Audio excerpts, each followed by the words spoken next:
ভারতবর্ষে এমন একটা সন্ধিক্ষণ, দেশবাসী একটা চ্যালেঞ্জের মধ্যে আছে। পাকিস্তান গুপ্তচর গোষ্ঠী সন্ত্রাসী পাঠিয়ে আমাদের কাশ্মীরে দিনের পর দিন এরা হত্যালীলা করছে।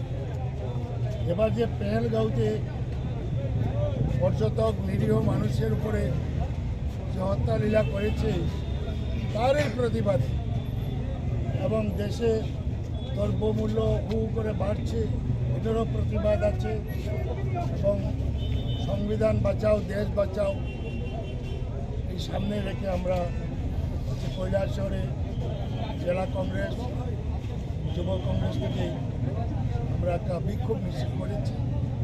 পেহেলগাঁওয়ে যারা এই দোষী